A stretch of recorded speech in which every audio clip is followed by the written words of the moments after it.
नाजरीन, आज की इस वीडियो में मैं आप दोस्तों को बताऊंगा कि धान की फसल में अज्जाए कबीरा के अलावा अज्जाए सगीरा की भी ज़रूरत होती है।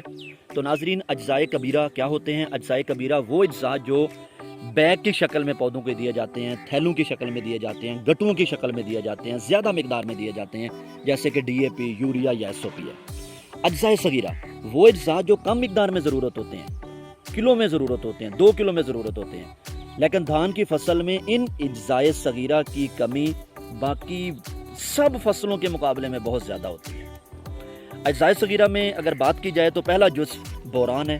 बोरान की कमी से पौधे के पत्तों की नोक पीली होगी और ज़्यादा शिद्दत की सूरत में फिर पूरा पौधा ही पीला हो जाएगा। लिहाजा ज़मीन की तैयारी के वक्त बोरान जो कि बोरिक एसिड की शक्ल में मौजूद है 3 किलोग्राम आप लाजमी लें। तो नाजरीन, दूसरा जुज़्व जो अज्जाए सगीरा से ताल्लुक़ रखने वाला धान की फसल को बहुत ज़्यादा ज़रूरत है वो है जिंक। जिंक की कमी की सूरत में क्या होगा कि धान के पौधों के निचले पत्तों पर छोटे छोटे स्याही माइल धब्बे दिखाई देते हैं। फिर ये धब्बे ऊपर वाले पत्तों पर ज़ाहिर होना शुरू हो जाते हैं।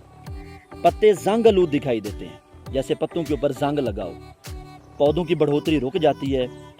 अगर पौधों को उखाड़ने की कोशिश की जाए तो बगैर किसी वक्त के उखड़ जाता है, क्योंकि इनकी जड़ें तो नशोनुमा पा नहीं रही होती।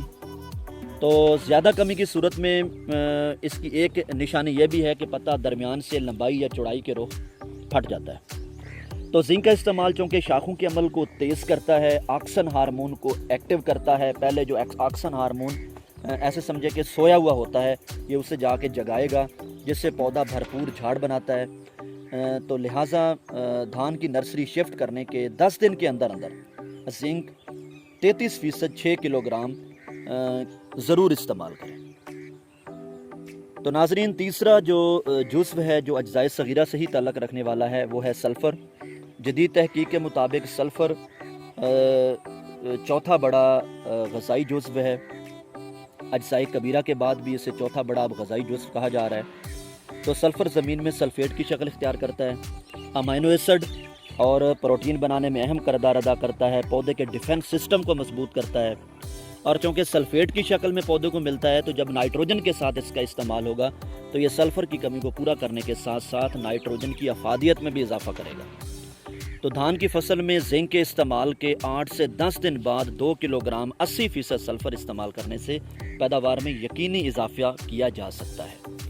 तो नाजरीन, आज की इस वीडियो का खुलासा ये है कि आपने अच्छी पैदावार लेने के लिए बिजाई के वक्त 2 किलोग्राम बोरान जो कि बोरिक एसिड की शक्ल में आप दोस्तों को मिलेगी इस्तेमाल करनी है। 2 नहीं 3 किलोग्राम आप इस्तेमाल करेंगे। जिंक आप पनीरी शिफ्ट होने के 10 दिन के अंदर 33% 6 किलोग्राम आप खाद के साथ देंगे। और सल्फ़र को आप जिंक इस्तेमाल करने के 8 से 10 दिन बाद 20 दिन की उम्र में 2 किलोग्राम खाद के साथ दे देंगे, या अकेला भी दे दें तो कोई मसला नहीं। अगर खाद के साथ देंगे तो ज़्यादा फ़ायदा होगा, खाद की अफादियत बढ़ेगी और फसल में सल्फ़र की कमी पूरी होने से फसल की पैदावार में यकीनी इजाफा होगा। बहुत शुक्रिया।